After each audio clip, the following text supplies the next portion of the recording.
disciple if you cannot go to church? The Lord Jesus. Round for discipleship. 5 Lutheran pastors on a quest to explore Christian discipleship in an unfamiliar world through faith, friendship, and a dash of silliness. Hello and welcome to The Lore of Jesus, Roll for Discipleship, Season 2, a real play Dungeons & Dragons podcast about 4 Lutheran Church Council members who are transported into a magical and mysterious world where no one knows or cares, or do they? Or I screwed up my script. Who cares about Jesus? Or do they?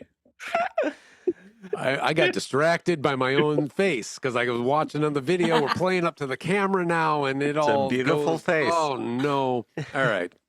Well, welcome. I'm Pastor Carl Eric Gentis. I'm serving Good Shepherd Lutheran Church in Rochester, Minnesota.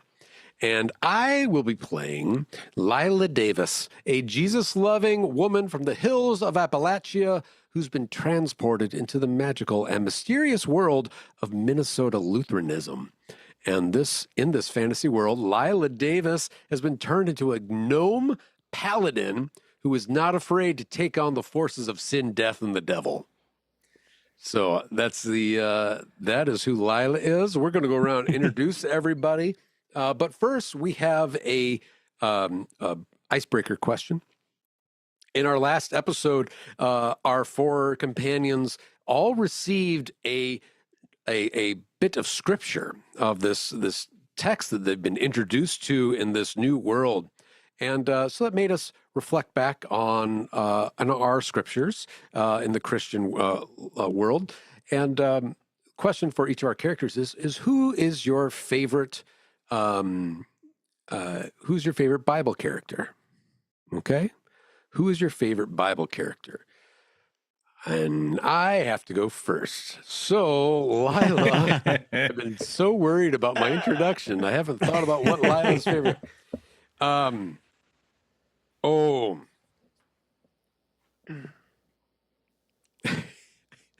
Is this not fair?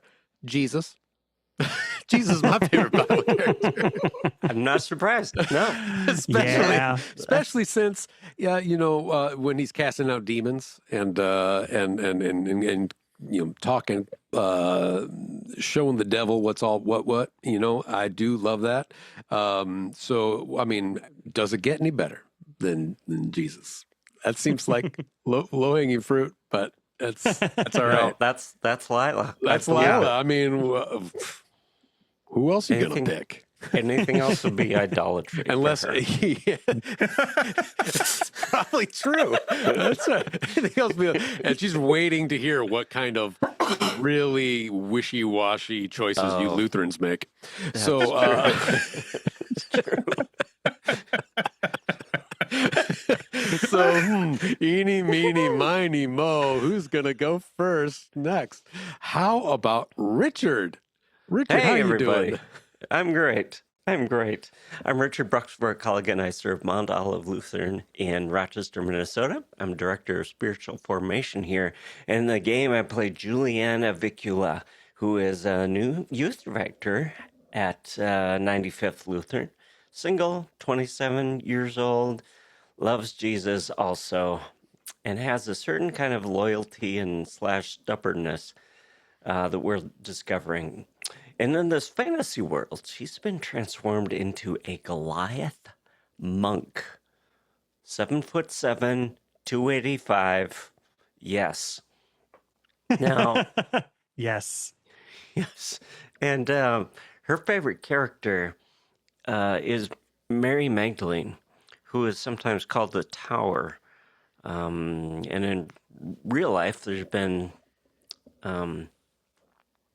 I can't find my words at the moment.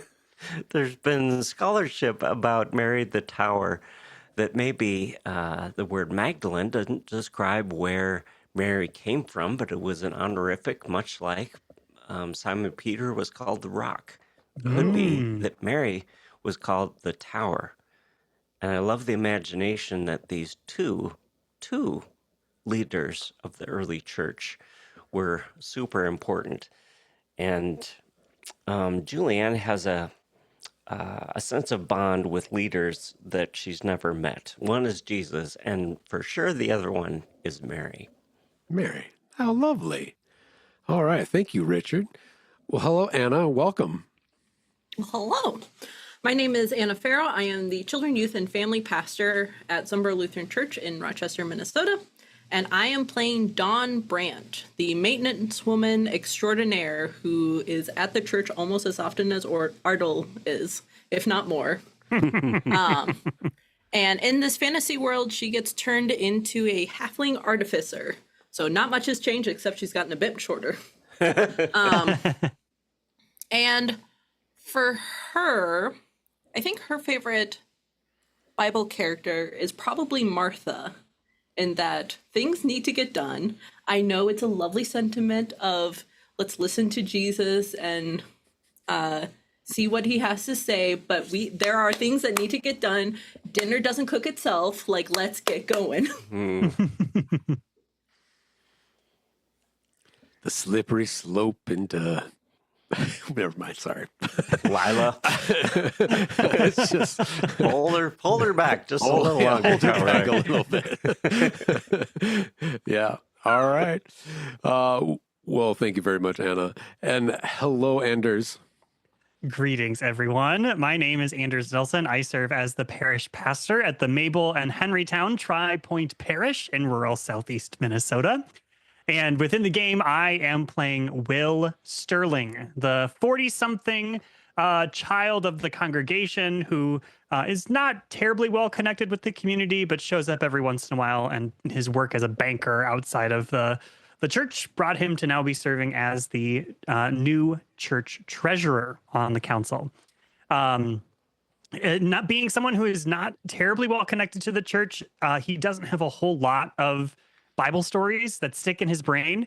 I think I want to mention that as a banker, he's always very attentive whenever the gospel texts talk about the tax collectors, and just to sort of see what the pastor has to say about the tax collectors, because Anders knows that like the tax collectors are often framed as the bad guy, but I'm not sure if Will has fully arrived at the accepting that as truth. But I do think Will's favorite character is Jonah, the story of Jonah.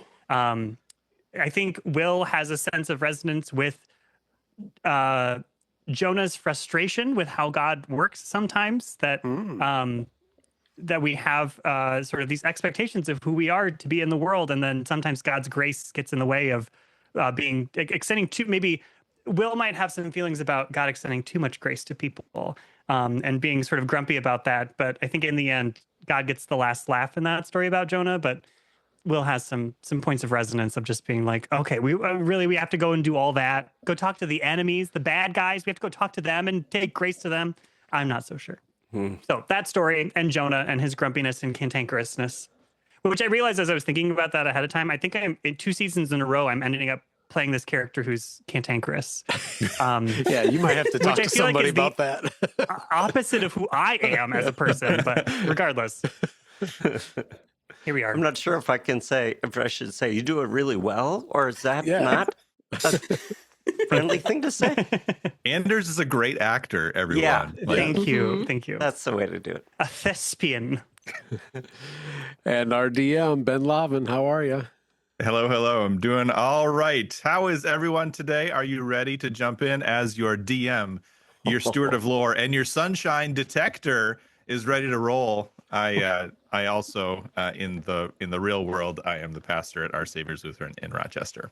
I don't think that I answered this question in the last season when we were talking about Bible characters as a character. So, and if I did, whatever, it's a new season, so it's all new. But I'll go with Pastor Ferdy. Stick with him. He's been kind of my touchstone in all this. I will say that the character that he identifies with, even though I don't think that he realizes it yet, is Zechariah, John the Baptist's father. Okay. Who thought he knew what was going to happen in ministry, and then an encounter just turned everything upside down. Nice. And nothing is expected anymore. And he's still in that stage of just kind of reeling and figuring out what all this looks like, with this strange encounter with the other council members. Okay, a little bit of a deep dive there, everybody. You can go do your research now. And, There you go. There you go. Zechariah, yeah. Bible characters, Listen. familiar and obscure. Yes. Listen, as a first call pastor, I also agree with Bree. All right. Well, before we get into the story, something really exciting happened to all of you. You all made it to level 2. Yahoo! So let's go around and introduce what is changed for your characters now that they are level 2. We'll go with Anna first. What does Dawn get as a level 2 artificer?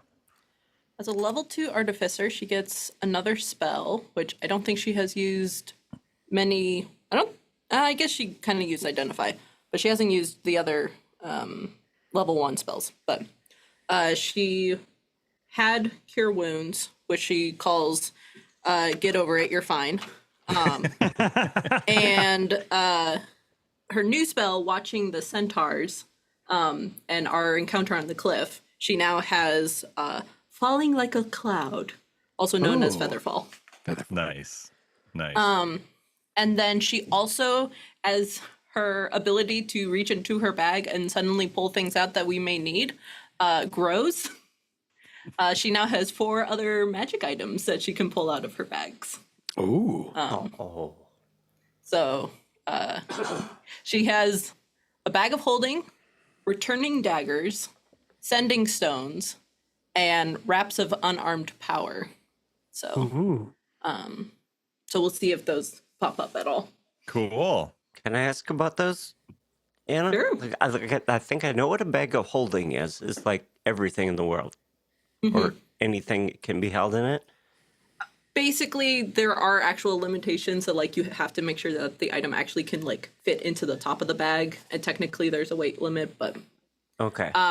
returning daggers, you throw a dagger, it comes back to you. It's very nice. Oh, like Harry Sending Potter. stone. Asio. Sending stones are going to be walkie-talkies, Mhm. but only works once a day. Okay. And then wraps of unarmed power gives a +1 to someone's unarmed strike. There may be somebody in the party who could use that. Could that be? Fun. Thank you, Anna. Excellent. All right, Carl Eric, what does Lila get at level 2 for a paladin? Lila gets to choose a fighting style, and so she has chosen Blessed Warrior. And this now she has 2 cleric cantrips that she can add. One is Guidance. Where I get to touch a willing creature and choose a skill, and until the end spell ends, that creature adds 1d4 to the ability check using the chosen skill.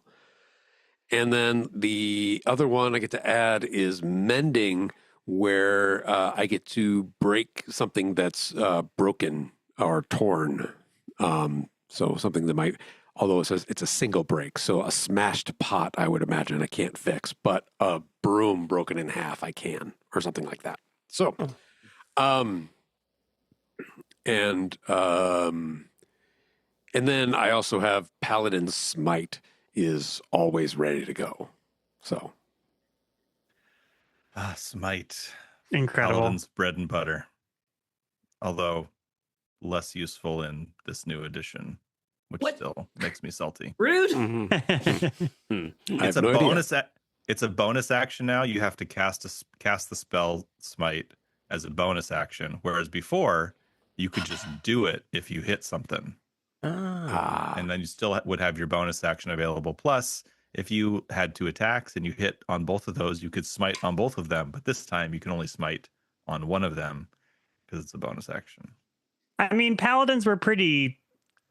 They were god killers. Yeah. That's what they were. Yeah. Mhm. They could It's take just out reining him in the a big little bad. bit. yeah. I see no problems here. What could go wrong? All right. Anything else, Carl Eric? Not that I remember. Okay, cool. Richard, What does Julianne get as a second level monk? Oh, Julianne gets something called Monk's Focus. Focus points means what I'm most excited about. She can do 2 unarmed strikes as a bonus action. So I think, Ben, this means she can usually do like 3, like a flurry of blows, it's called, like 3 attacks. Ba ba ba. And I like to Yes. imagine her doing martial arts, like flying through the air, roundhouse kick, boo, ba, boo. I don't know. We'll work on the grunting. I'm not sure. Absolutely. Absolutely.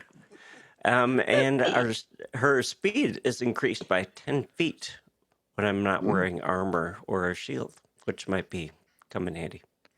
Yes. That's it. Excellent. All right, Anders, what does Will get as a second level wizard? Will gets a couple of cool things. First, he gets capacity as a scholar, gaining expertise in one of the skills he's proficient in. So now he is more investigative. He has the capacity to investigate things. His keen eye is serving him quite well. And he also gets to add 2 spells to his spell book. Which at least in the narrative of how it's described in the level up stuff, these 2 just sort of come automatically. I don't know if we want to save them in some capacity for to narrative out how they arrive into his spell book.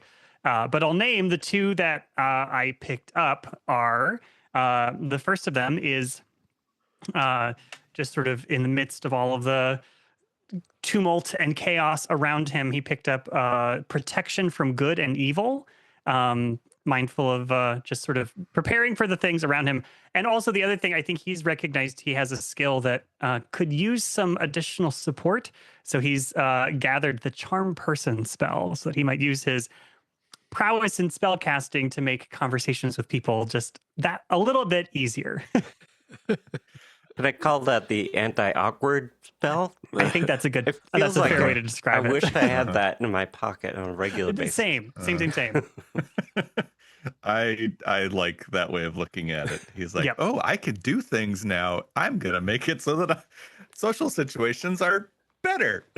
Just a little less spooky. Not to say that they're going to go well. They're just a Right. little less spooky. Excellent. Well, I look forward to seeing what you do with those new abilities as we Roll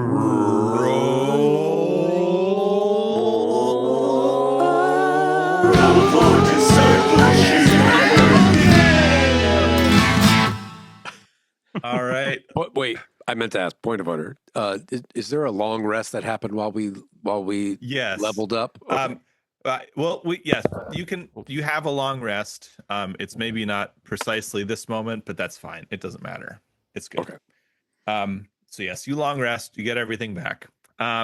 Last time in our adventure, you successfully moved past the roaring fire that was blocking your cave dive due to Will's quick thinking and paper tossing ability, only to run up against another dead end. Dawn then summoned some motes of light, which showed this wall was in fact a false wall, and quickly took it down with her shovel.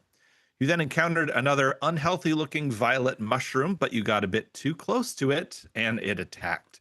However, you were able to overcome it without too much difficulty. You then discovered a campsite in this cave. The long-lost Crean was there, and he was talking to a magical projection of someone named Tannel, who you realized was the same Tannel mentioned in the book, The Revelations of the Four, the scriptures here. Tannel told you a whole bunch of history and context and revealed that he did indeed know your fellow members of 95th Lutheran Church, Bob, Lily, Ardle, and Bruce. You also discovered the being that brought you here, a small dragon that apparently can pop in and out of existence or vision whenever he wants to, named Felix, and that he brought you here for a reason, to help break the way of the Four free from the grasp of Her Radiant Majesty, Queen Marley Magzana, ruler of the Radiant Expanse. You made it back to the waypoint while they were celebrating something at that outdoor shrine to the north of their village. And that is where we pick up the action today. You arrive back in this space after the hubbub over your return with Crean dies down, the celebration at the shrine resumes. You haven't participated in a full words-ship before, and this is also not a full words-ship, but it does involve two parts of words-ship that you haven't yet experienced. These parts are rations and wetting the whistle. It begins with there's a sort of a couple of songs that are being sung. One song is Ignis, Essence of Fire, and you recognize that from the songs of Bruce in your copies of the Revelations of the Four. After these songs are sung, a couple other folks get up and they motion toward the table and they describe the meal that has been prepared. And then they invite all who are there to come to the table. And they end by saying, "We thank the hands that made this. We thank the earth that grew this. We forgive each other what happened today. Let us eat." Julianne has started memorizing the texts, and so she excellent. Yeah, Fully participating along as they're saying this. All those who are gathered there head up to eat. Do you all join them?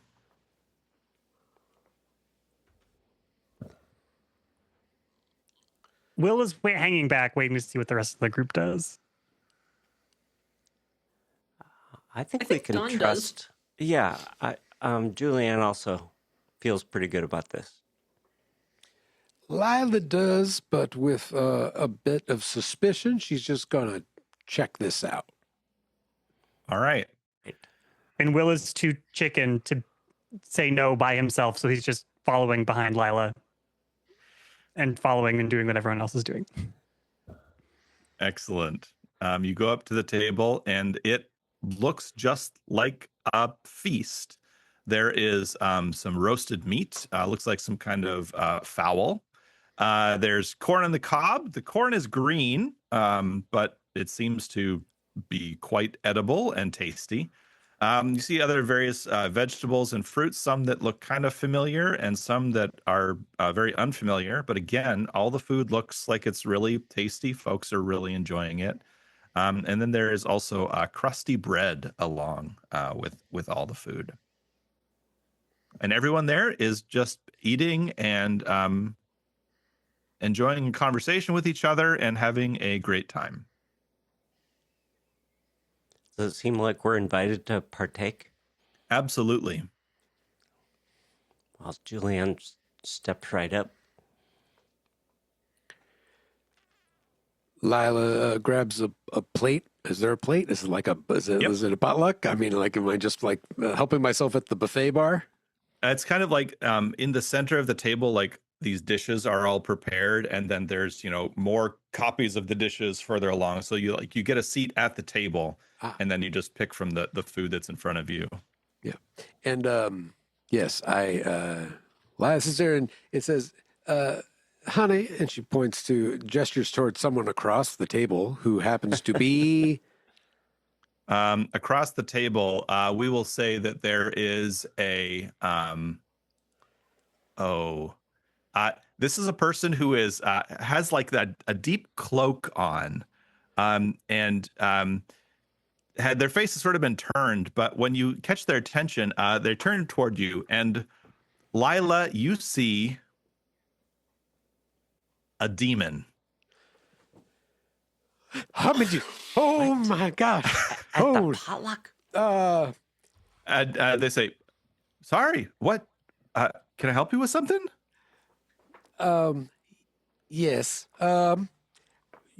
Could you pass me those nuts over there?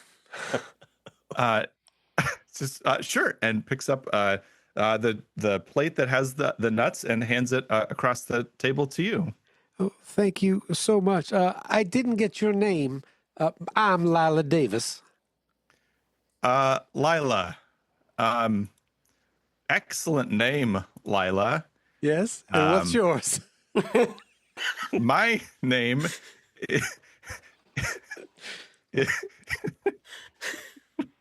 is Drabror. Uh-huh. Drabror. Drabror. Oh, Drabror. Well, that is a lovely name. It's very nice to meet your acquaintance. we're new here, and we are just so grateful to be invited to be a part of this feast. What brings you here today? Oh, I live here in the Waypoint. I'm a wayfarer.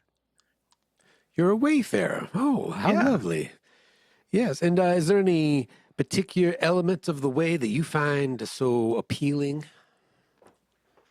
Oh, that's a great question. I mean, certainly all of the tenets of the way are really truly important and deeply meaningful. Uh-huh. But I prefer I prefer grounding best. Grounding. Would you mind explaining grounding to me? I'm very new to this. Oh, certainly. So grounding is a way of reflecting on the way we've been living our lives, and maybe the way that we have failed to live as we know that we should. And so grounding is just a time where we reflect on that and where we resolve to do better. Between each wordship, we commit to doing better at one thing. And if we do better at one thing, then the next wordship, we strive to do better at the next thing. Oh, well, that's interesting. Yes. Yeah, we have something similar where I come from that we call confession. And we confess our many sins, the things that we've done to hurt our neighbors and to hurt our God. And then at the end of that, we are forgiven for those sins. And it is a truly, I feel as light as a feather after I participate in this and am reminded of the love of Jesus so deep in my heart. And it just fills me with all kinds of warmth and goodness. And is your grounding anything like that? Yeah, kind of. And it also sounds a bit like the next part of wordship called renewal.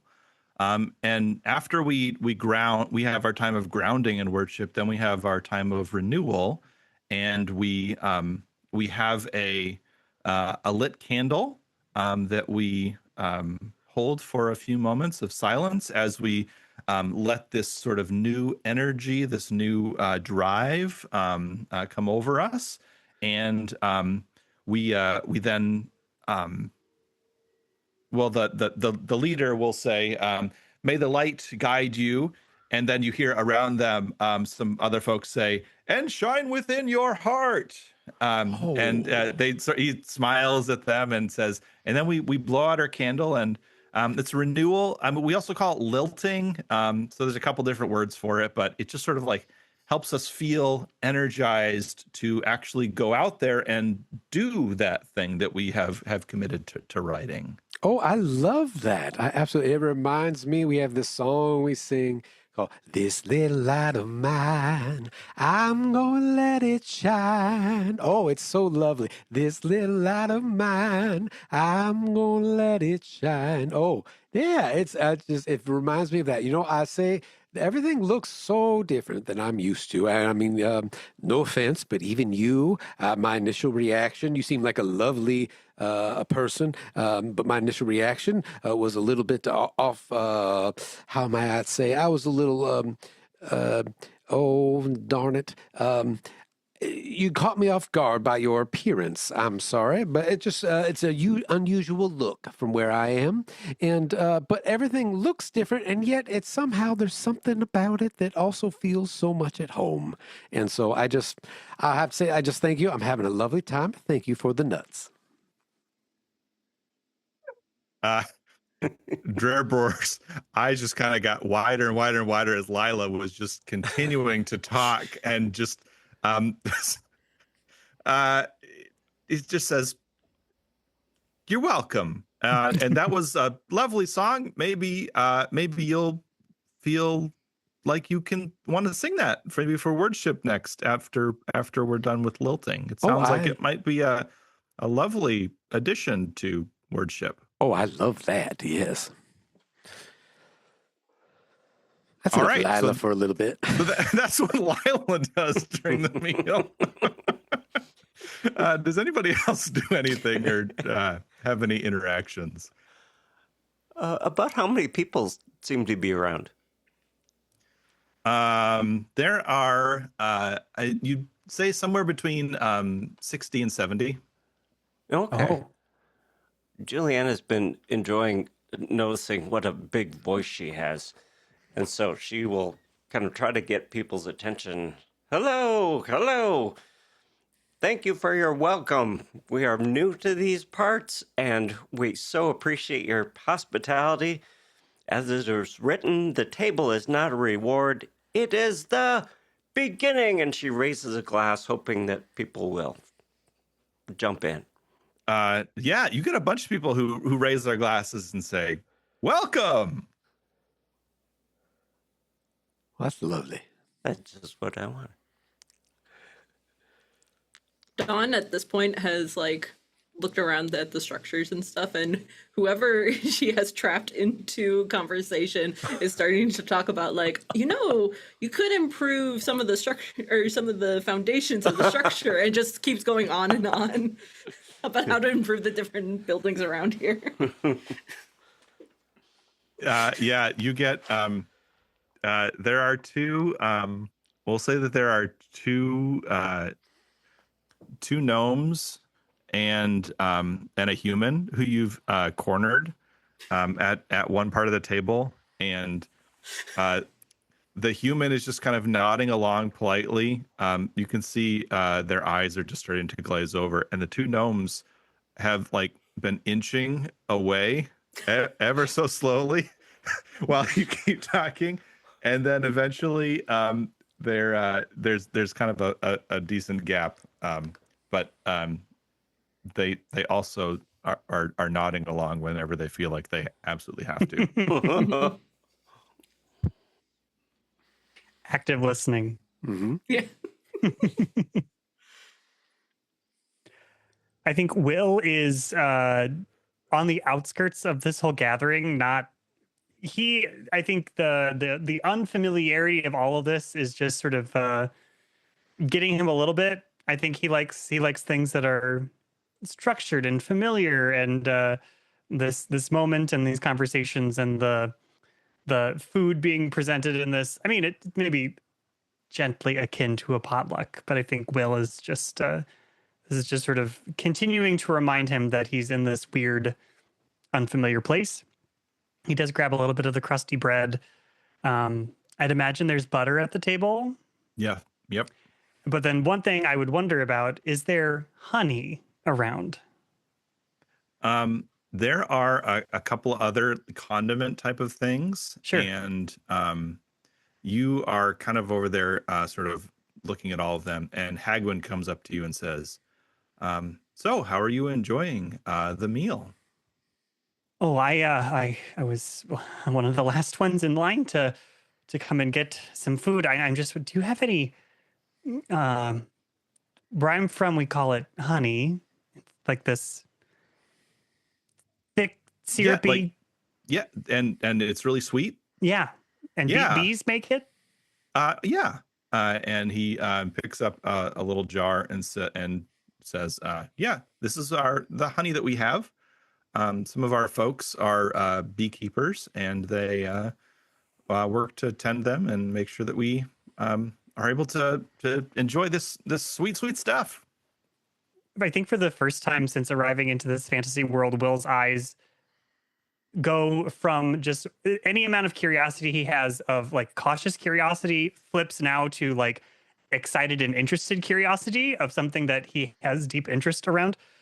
In the real world, Will keeps part of the apiary in town. And so he works with bees all the time and loves honey. This is a moment of resonance for him. And so he will say, are they somewhere in town? Could you point me to the people who tend to the bees? I'd love to talk to them about their work. And as all of this, as Will is adding some honey to the top of his bread with the butter. Yeah. And he points down the table a bit and says, yeah, there's one of them over there. And you see there's another human. He's got some kind of like furs that he's wearing, but sort of jovially participating. And then you see him like look like he's got a little bit of indigestion or something, and he burps, and he transforms into a bear, and then he transforms back into a person, and everybody around him just starts laughing and pointing at him, and he's just sort of shaking his head, like he's used to this. It's an sort of a longstanding joke that he's got going on with him. Will turn to Hagwin, right? That's the name. Yep. We'll turn to Hagwin and say, "Great. I will be interested to learn more." That's Thank you. Thank you. You're welcome. So you spend your meal kind of getting to know people in some different ways. And after everyone has eaten their fill, the same people who kind of stood up and explained the meal get up and they hold a large chalice. And they say, "When the meal ends, do not rush away. The way often begins after the plates are cleared. Come, wet your whistle." And they pass around this chalice, and everyone is invited to take a drink from it. As it comes close to you, you see that it is filled with a light colored liquid that is emitting small bubbles. Do you take a drink when it comes to you? Is there someone that looks like they're kind of the presider, so to speak? Yeah. So Hagwin has been around, and he's kind of been presiding at a few things. But these other folks who've been up there and who are actually sort of walking around, they're each person passes the chalice to the next person, but they're kind of walking around just to make sure that everything goes. In case there's any issues, they're there to handle it. Gotcha. Julianne is ready if someone passes the chalice to her to take a drink. Absolutely, you do, and it's like champagne. I mean, it's not champagne because it's not from the Champagne region in France. We're in a whole different world. All right. At least as far as we know. Do we know if there's a Champagne region here in the world? But it's like champagne. It's a bubbly, effervescent wine. Lila partakes as well, and as she drinks, she goes, "Oh, that's delightful." And passes it along. As the cup arrives close to Will, I think he will turn to this fur-wearing individual who had that indigestion burp bear transformation moment ago. And as long as he takes it, Will hold the cup and say, "Does this cause the indigestion you had earlier?" He said, "Sometimes, but that was just the corn this time." Oh, okay. I've got a bit of a sensitive stomach, so Will will just gingerly take a small sip of the cup and pass it along. Don will take a hearty gulp. And then look for those two gnomes that wandered off somewhere. Hey, I got more to say. All right. After everyone has drunk from the chalice, the musicians begin playing again, and the people join in singing another song from the Songs of Bruce. Breathe in, friends. Breathe out, friends. We are still here. We are still friends. And when that one finishes, the musicians then segue straight into the final song. We don't know what we're doing, but we're doing it together. If this goes wrong, we'll sing again. And with that, this wordship is concluded. After you finish up, Hagwin motions you all to come on over and says, again, thank you so much for bringing Crean back. This fellow, and he gestures to a halfling who's next to him. His name is Razzo Fallowhide, and he is from that nearby village. And he's come to ask if there's anyone here who can help them secure some clean water. And Razzo says, "Yeah, we'd be so appreciative of any help that you could provide.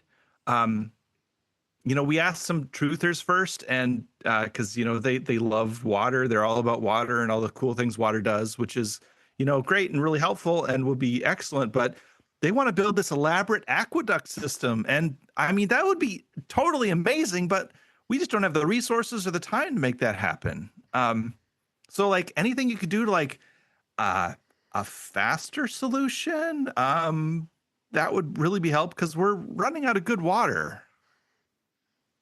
Is it an issue of the water table in the area? Do you need to dig a deeper well? Like, Maybe. I don't really know. I mean, we do have the main well in town, but there's a river close by that I think maybe somehow feeds into the well system. I don't really know about water. I just know that it's the water is there. It's just not great water anymore. you got a filtration system in place? Is it like too hard? Like, is there algae growing?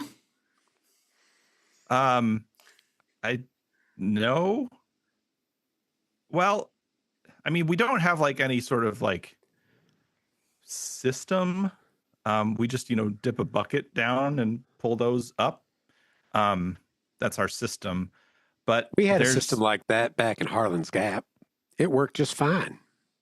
Yeah. I mean, it has up until this point. Everything's been fine. Did something change? Well, it's a little funny now. Like there's a little bit of an odd taste to it, and it doesn't seem to like help plants grow all that great anymore.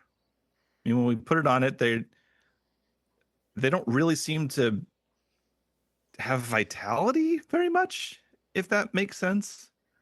And I mean, I don't know. It looks a little green at times to me. I don't know.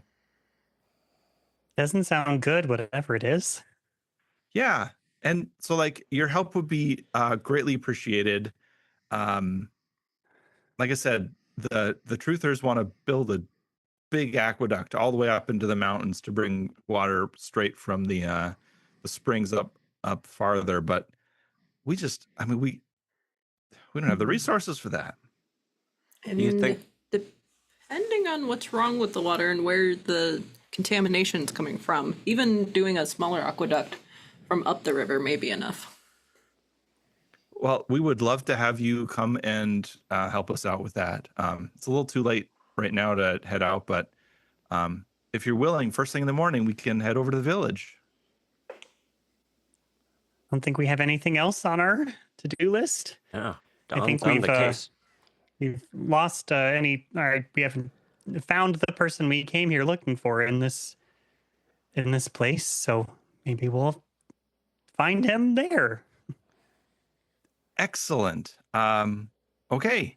And Hagwin says, again, thank you so very much. You are, you've just been so helpful, and we can't imagine how we would have done these few things without you. You've just stepped in. It's been great. Thank you. Yeah, you can have your same rooms. They're ready to go, and we'll see you in the morning. When we leave, if there's some random person who seems very lost and says that his name is Ferdy, we know him. Okay, we'll be on the lookout. Ferdy, you said? Mm-hmm. Okay. Someone who's really lost. His name is Ferdy. Got it. We'll keep an eye out. Great.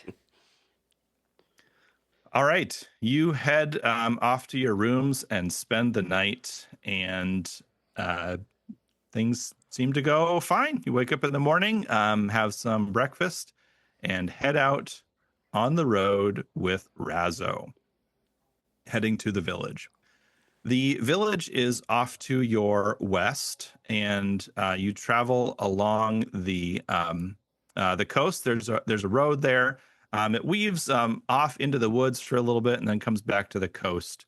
And then you cross over a small wooden bridge over a small river, and it brings you right into this town. It's a small little village. You can see that they're growing some crops. There's a little dock out there, presumably just for them to kind of go fishing. Doesn't look too big. They don't get large boats in here. But you head into town, and it's a small collection of buildings with a decently looking well right in the middle of town. Got kind of lots of nice stonework around it, a nice cover on top of it. And there's some villagers around it. But then there are 3 other folks that are around that village, and they are busy having a conversation with the other folks who are there. They're kind of seem to be sort of orchestrating this conversation. And Razzo says, those 3 right there, those are the truthers. And it sounds like they're really trying to convince everybody that they need to build this big aqueduct. You see the one truther who seems to be the one who is gesticulating the most and is leading the conversation is a halfling wearing very flamboyant clothing.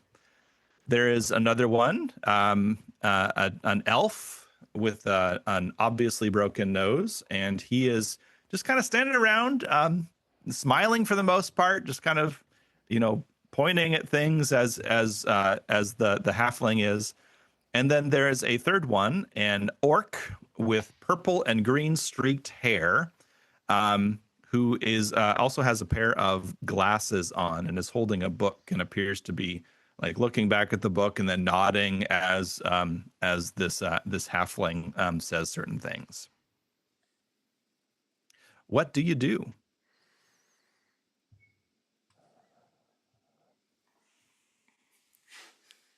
Those people Don? certainly seem. Go ahead, Don. Go for it. I was gonna say those people certainly seem interesting. Do we need to go, Raz? Do we need to go talk to them, or can we just go look and see if there's something wrong upstream? Well, we don't want the town to suddenly decide something before they know all the information. Well, why don't we try to get some information then? Hello, y'all. How y'all doing? And the halfling with flamboyant clothing on says, "We are doing great." Well, that is fabulous. I do love your dress or your garments here. Your lovely, all the colors and the different fabrics. It looks absolutely fabulous, dear. That is, you are just so absolutely fabulous. My name is Lila Davis, and me and my fellow travelers here have come to see if we can offer any assistance with our water issues here. And we just would love to hear what all y'all think about what's going on and what you've tried so far. You all seem like wonderfully industrious gentlemen, and you seem to know what you're doing. So I just wonder if you'd like to share with us. Oh, absolutely. My name is Hank Huddle, and we've been here sort of scoping out the scene, figuring out all the things that are going on. That one over there, he points at the elf. That's Dorn Brightsun. He's kind of our muscle, not really muscle, but like he just likes to get involved and do all sorts of stuff. Erky Sunny Hill, and he points to the orc. That's kind of our main scholar. He knows all the book stuff and can figure everything out. And me, I just like to get everybody moving in the same direction, and we're gonna solve this problem, and we're gonna build an aqueduct to do it. And you all are here, and you can help us do that. And the townsfolk are all ready to go, aren't we? And he sort of lifts up his hands, waiting for the townsfolk to agree. And a couple of them just sort of like half-heartedly applaud. Yay, we can do it. But most everybody here is just kind of shaking their heads that this is too much. It's never going to happen. Well, what's wrong with the water? Another villager chimes in and says, it tastes funny. It's not really great. And when we boil it sometimes to try and make it taste better, and sometimes there's like a little green residue at the end.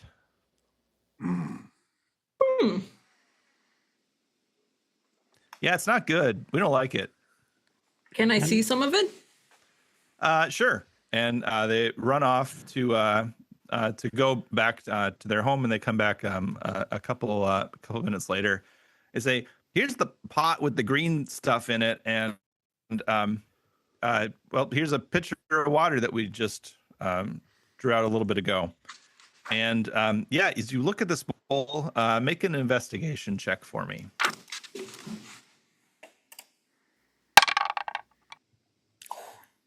Only a 10. 10. Yeah, there's like some sort of green scum on the bowl. It kind of reminds you of like algae from some of the lakes in Minnesota in the summer as the runoff from farms starts to grow in the lakes, and so it's a little, I don't know. It looks like farming residue to you.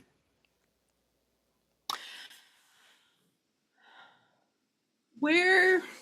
So Don's gonna look around and see like what the topography looks like, and seeing where the high ground is around here. Yes. So off to the north, you can see mountains, and they gradually get lower and lower as you get closer to the coast where you are at. If you headed north for an hour or two, you feel like you'd reach kind of the foothills of these mountains. Has there been, this is Don asking, has there been any recent increase in farming up that way? And she points towards the mountains. No, nobody lives up there. We just live here. Our, farms are kind of between the road and the water over there. They gesture off to the south of the village. It's just forest up there. There's some, paths, game trails, and trails that, we take when we're going out hunting. And, if we need to go harvest some wood, there's some spots kind of deeper in the forest that we like to go get the woods from. But there's nobody really who lives up there. Certainly no farms. And have you all changed your farming tactics recently? No, it's we've been doing this the same way for generations. How long has the water looked like this? I don't know. We first started noticing something maybe a couple months ago, and it seems like it's gotten worse as time's gone on. It, now when we pour it on, like, if it hasn't rained in a while and we get some water and go pour it on the fields, it's almost like it does more damage than good to the crops. It's really strange. And is the water from the mountains clear and clean? I think so. And they gesture over toward the river and say, "We haven't noticed anything in the river." But Okay. as you are having this conversation, from the roadway further to the west, riding toward you, you hear the sound of horses. Oh, D&D Beyond, you changed things over the last day. This all looks different. I noticed that too. I was renaming my token. New and fancy. And riding into town are 4 elves. The one in the front clearly looks like the leader, and he dismounts as soon as he arrives. And he says, "Rest easy, villagers. We are here to solve your water problem." And Hank looks over and says, "Great, more help. We can all build the aqueduct together." Julianne leans over to Razzo and says, "Who are these people?" Razzo says, I haven't ever seen them before, and he looks at their armor and the clothing they're wearing, and they all have this symbol emblazoned either on their cloaks, on their tabards, sort of in front of them, on their chests. It is a round circle with a face in it, and this face is a female face, and it's sort of kind of just a profile of her sort of looking up, and out of that is coming these bursts of like sunlight. But then in four corners, sort of surrounding this, there are these four little sort of motes of light. And he says, that's the symbol for the radiant expanse. Queen Marley? Yeah, her army. I don't know why they're here. They haven't ever been here before. I didn't know that they knew about us or cared about our water problems. It's odd. Have they ever worked with the people who are here to build the aqueduct? Is this Not that I know of. Hank has already gone over and is like warmly greeting this elven leader, and he's continuing to gesticulate wildly and and talk about his wonderful plans for building an aqueduct. And this leader appears to be really interested in what he has to say. Lila has just followed Hank right up there. All right. What you doing, Lila? I'm listening to Hank. He's like, Hank, honey, you do such a wonderful job of describing this beautiful aqueduct that you have so gloriously prepared and put all kinds of work into. It really is a wondrous thing. Hello, sir. Hello. What was your name again? My name is Lila Davis. It's a pleasure to make your acquaintance. Pleasure is mine, ma'am. I am Lieutenant Yorick. Well, hello, Lieutenant Yorick. It is a fine pleasure again to meet you. We were just here talking with Hank and his fellow truthers here about the water issues and trying to determine what is the best course of action. And lo and behold, you come and you seem to have a solution. I'm wondering what you think the problem is here and how you might handle it. Lila, make a persuasion check for me. Mm. That is a 19. 19. He gets a great big grin on his face and says, "You are a delight." It is, well, honestly, we just arrived to figure out how we can help. We had heard that there was going to be something happening here to help solve this village's water problem, and we are here. We're here to help in whatever way we can. Hank sounds like he has a great solution ready to go, and I think that we can find the resources and the manpower to make this whole thing work. I mean, sure, it's going to take I don't know. You there? And he points over at Erky. You look like you've got the numbers figured out. How long do you think this is going to take if we, I don't know, brought a couple divisions of troops in here to help? And Erky says, "Oh, well, let me check my calculations on that." And he starts going through the figures and says, "A couple of divisions. I think you could probably have this done in 18 months, which seems like a pretty good timetable to me." And Hank said, "See, 18 months? I thought it might take 5 years, but 18 months, that's so great. We can do this, everyone, right?" And the people around him are just like, 18 months? It's been like 3 or 4, and the water quality is degraded in that time. Like, there's no way we can survive 18 months. But Hank and Lieutenant Yorick are busy trying to put all these things together and make plans.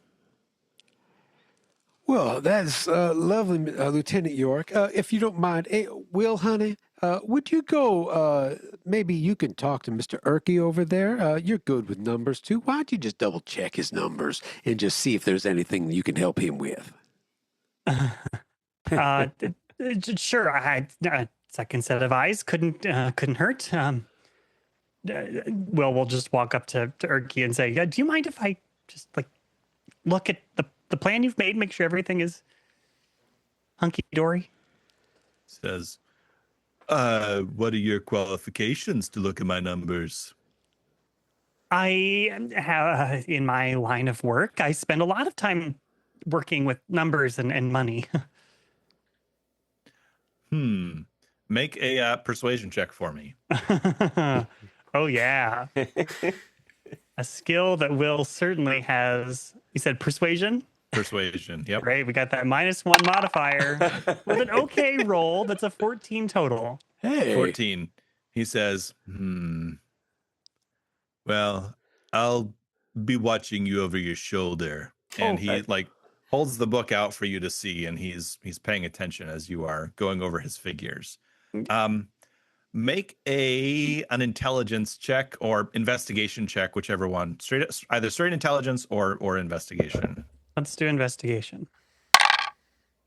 Oh, that was going to be so good, but now it's not. It's 10. 10. You know numbers well. And he has, tables of things, but you're not really a construction manager. And so like there's a whole bunch of like supply lists and logistics of how construction is going to happen and what. And so as far as you can tell, it looks right. Like there doesn't seem to be any glaring holes in the numbers that you can see. But again, this is not specifically your area of expertise. So I think While as this Will, is happening, yeah, Don is like looking at the well, seeing like the structural integrity of the well itself. yeah, Don, make an investigation check. Don's on it. That's a 25. Oh my God. Incredible. The well looks remarkably well intact. You can tell it's an old well, but it looks, everything is functional. There are no gaping holes. Everything about it looks good. You peer down the well and you lower a bucket just to see how that all functions, and it works really, really well. You lower the bucket and there's a splash in the water that it is, to you seems like it's a reasonable distance down. Doesn't seem like it's too low or too high. Everything about the well seems to be as you would hope it would be. All right. Lila says, Lieutenant, would you just hold on just a second? Let me go help my friend. So she comes over to Dawn, and Dawn has and would like to cast Detect Poison or Disease. Ooh. Yes. Perfect. So what does that spell specifically do? It says, for the duration, you sense the location of poisons, poisonous or venomous creatures, the magical and magical contagions within 30 feet of yourself. You sense the kind of poison, creature, or contagion in each case. Spell is blocked by 1 foot of stone, dirt, or wood, or 1 inch of metal or thin sheet of lead. Okay. You sense that this water is absolutely contaminated with something. And let me figure out exactly what that is. Poison the water hole?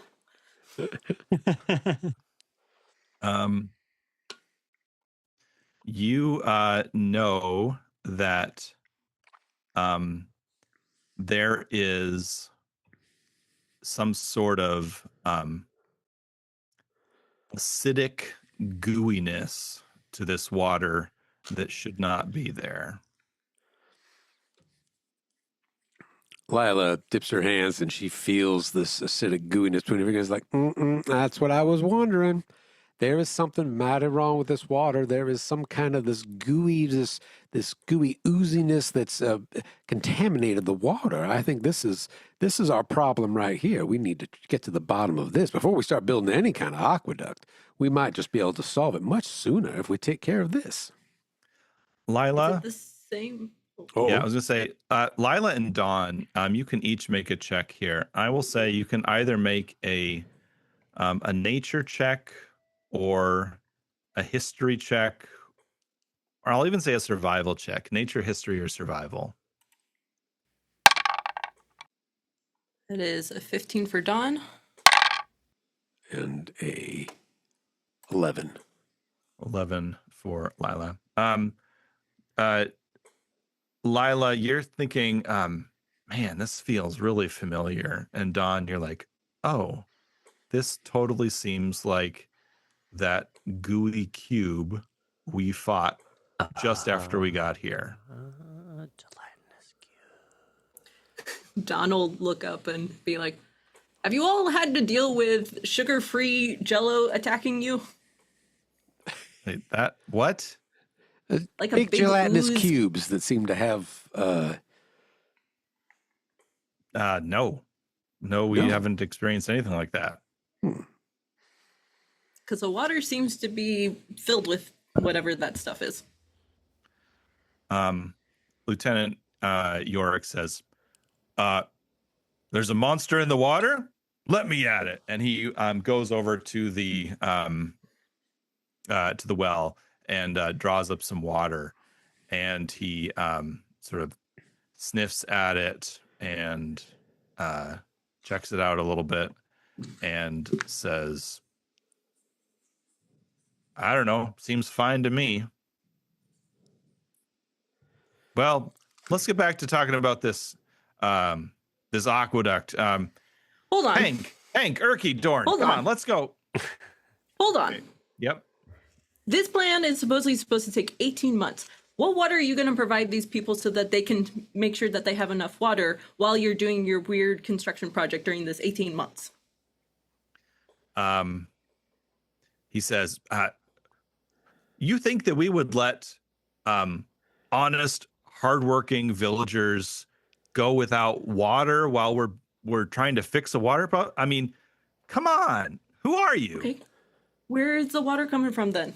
I just want to make sure that people are actually taken care of. I have seen too many outside construction people, outside contractors coming into our building trying to mess things with the church, messing with the building, when I know how to fix things. We will absolutely take care of them. There no questions. When we make a promise, we stand by it. We will provide them with water until this is all done.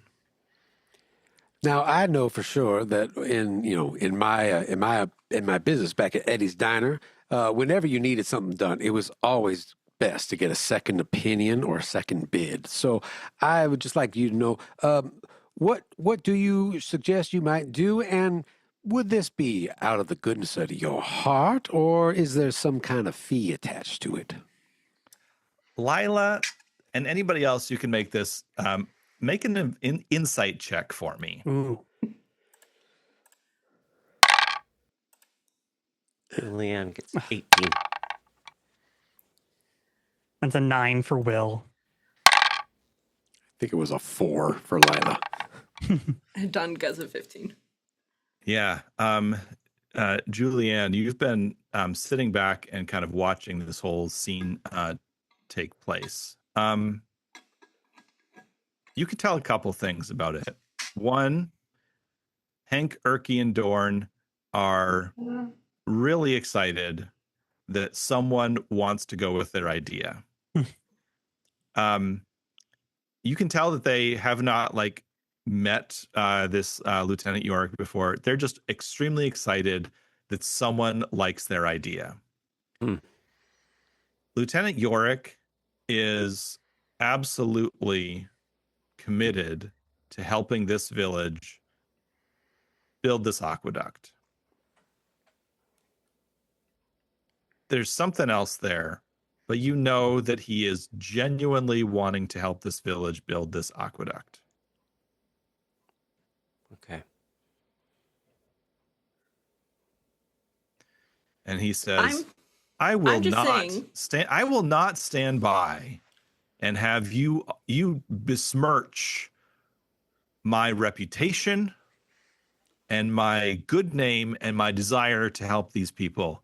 If you want to go on some fool's errand, go, but I'm going to stay here and I'm going to help. We, the Radiant Expanse, will come to help this people in their time of need. I'm just saying, there's a river right here.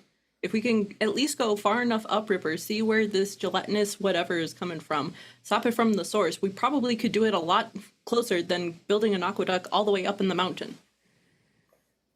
And these truthers seem like really kind and helpful people, but I found in my own work that sometimes when you have an idea, if it's the first idea you have, it's really not the best idea. Sometimes you just need to take a little more time to think about it. He says, think all you want, but while you're thinking, we're going to be busy doing.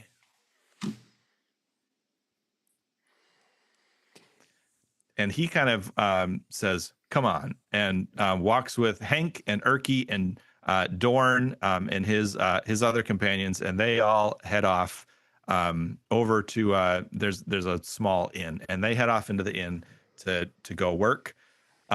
The crowd standing around is just sort of looking between them and you, and they just sort of shrug and kind of wander off to where they're going.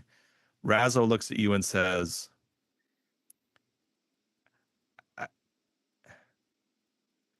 if you want to go investigate, I mean, you might be onto something, but they've got a solution, and it's not one that's great, but they promise they'll help us along until we get what we need. So if you want me to go, if you want me to head up there and show you where everything's at, I'm happy to do that. But I guess maybe the truthers and this Lieutenant Yorick are gonna build the aqueduct. Did the truthers even talk to whoever's in charge of the village?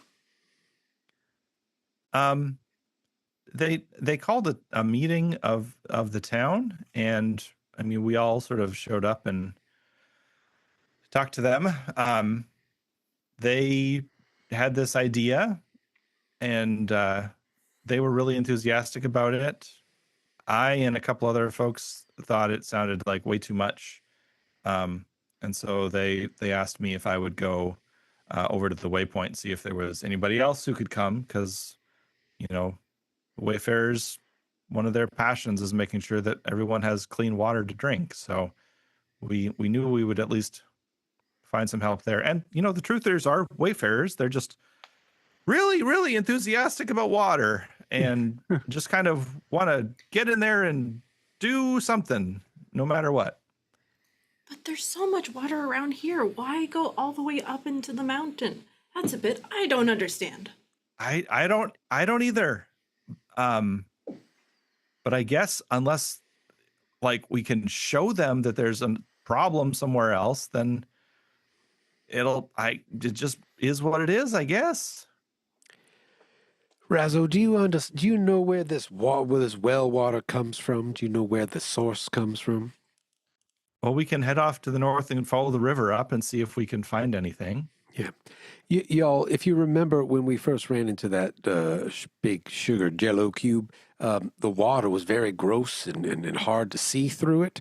And then when we defeated it, it all cleared up. Maybe there's just some cubes we got to go take care of, and maybe this will be a bygone issue. And, before they even put a shovel in the ground, this is all over and it's a big nothing to do, right? I don't see, there's something fishy about that lieutenant that I haven't quite put my finger on yet. But I don't see any immediate danger for these people. So maybe we just need to go off and see what we can do. I'm sure we can figure something out before 18 months. Razzo says, okay, I don't think we'll be missed if we go investigate a bit more. You want to head off to the north? Yeah, let's go. I don't Let's think they go. really want our Show help. the way. All right. He takes you off to the north up this game trail, and you go about an hour and a half up the road. You notice a couple things as you go along. well, number one, you are getting into the foothills. But the other thing you notice is that not right next to the road where you're walking, but the river is running. It's about 50 feet, 60 feet, somewhere in that range off to your right as you're walking north. And you notice that the trees right against the river seem to be not looking so healthy, not like the ones that are right next to the road. And as you keep going further, the trees look like they are dying. And when you get up here, finally to where you're sort of getting into the foothills, the trees right next to the river are completely dead. Oh. Razzo, did you know that this was happening to the trees? No, nobody's had any reason to come up here for months. Nobody knew this. Well, something seems afoot. Hmm. I can't believe I'm saying this. I kind of wish Bob was here.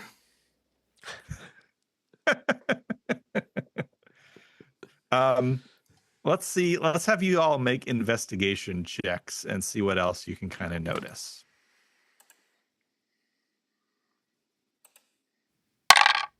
That's a 17 for Will. 12 for Dawn. An 11 for Lila. Was it 15 for Julian? 15 for Julianne. Yep. All right.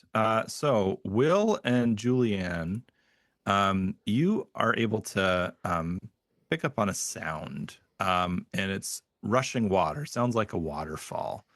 And you kind of are able to figure out that it's coming from this rock face that is sort of kind of mostly in front of you. There is a path. The path sort of continues up to the left side of this rock face, but there's a waterfall that is flowing. And as you look at that waterfall, it's kind of hard to tell because waterfalls, there's lots of air mixed in with the water as it goes over, but you kind of think that it looks kind of green.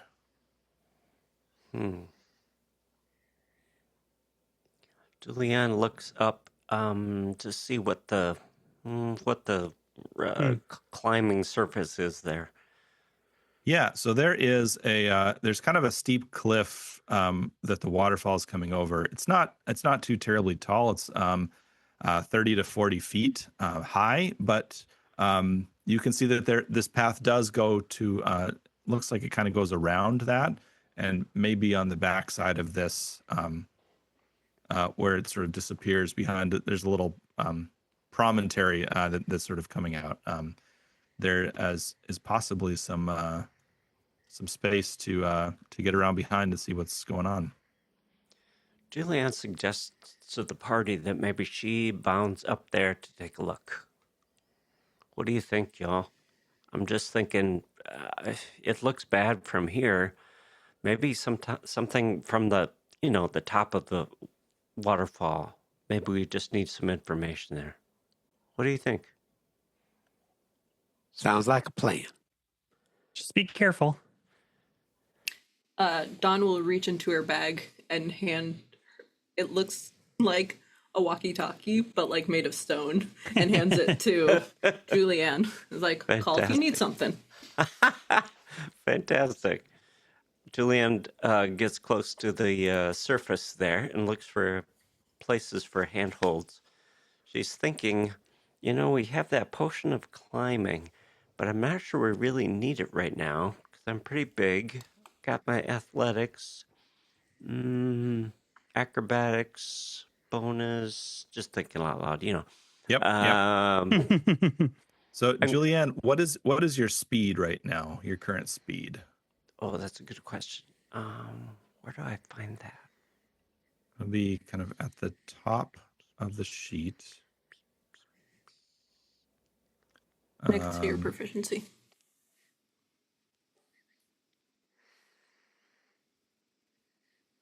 All right, I'm looking. If you said you gain 10 feet for unarmed. Although Goliaths might have 35 as a base. Oh, Speed. there, 45 45. is my Excellent. speed. So 55, I guess. Make an athletics check for me. No problem. That's a 19. Nice. 19. Perfect. You are able to just sort of bound up this cliff. You find the right handholds, and your increased size just allows you to work your way up there really, really easily. And when you get up to the top, you see that there is a pool of water up here that is collecting from the river comes from further up, but there's a pool of water, and it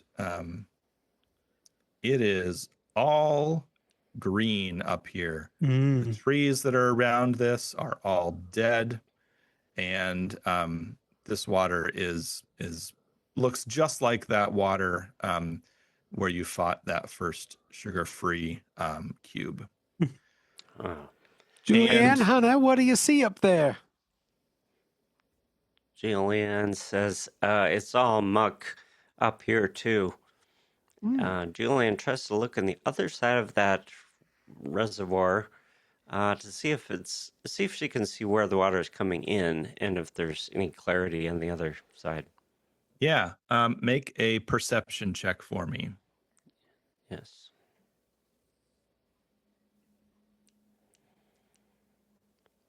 That's a 13. 13.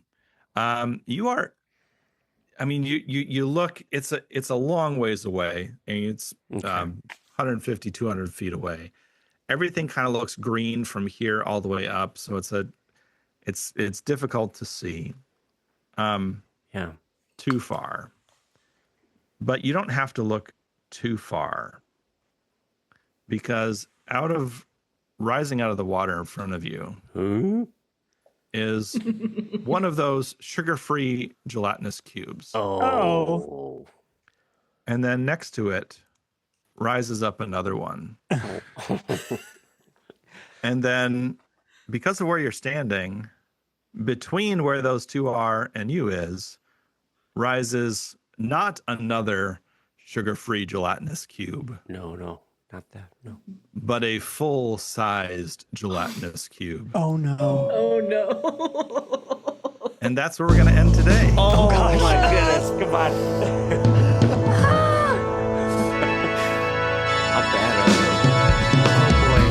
are Don't touch him. you? Okay. Yeah. Okay. Oh my goodness. Fantastic. Roll for discipleship.